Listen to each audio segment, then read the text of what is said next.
일본 근대산업시설의 세계문화유산 등재에 한국인 강제징용 사실이 반영된 것은 우리의 외교적 성과로 평가됩니다. 특히 한일 두 나라가 표대결 대신 합의를 통해 등재를 결정함에 따라 양국의 최대 현안인 위안부 문제 협상에도 긍정적인 영향을 미칠지 주목됩니다. 임승환 기자의 보도입니다. 이번 유네스코 세계문화유산위원회에서 우리나라가 얻은 가장 큰 성과는 강제노역에 대한 일본의 인정입니다. 그동안 일본은 일본 근대산업시설의 세계문화유산 등재 시기를 지난 1850년부터 한일 합병조약을 체결한 1910년까지로 한정했습니다. 일본이 강제노역을 냈다는 사실을 숨기려는 꼼수라는 비판이 나왔습니다.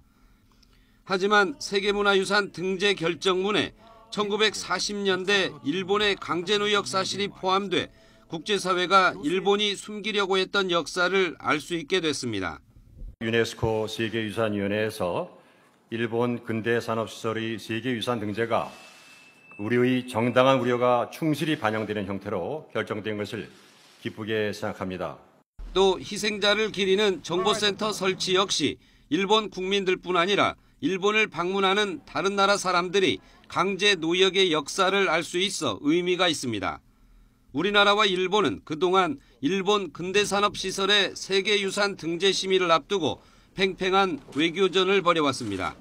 그렇지만 지난 3월 세계유산위원회 자문기구인 국제기념물 유적협의회가 심의에서 이들 시설의 등재 권고 판정을 내리면서 현실적으로 등재를 막기 어려운 것 아니냐는 전망이 우세했습니다.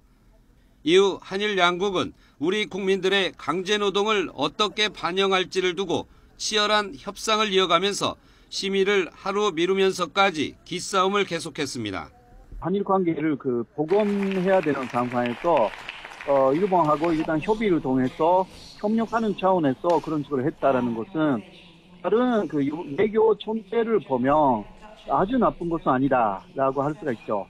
이번 회의가 최악의 상황인 표대결까지 가지 않고 한일 양국의 협상으로 해결돼 앞으로 한일 관계에도 긍정적인 신호를 줄 것으로 예상됩니다.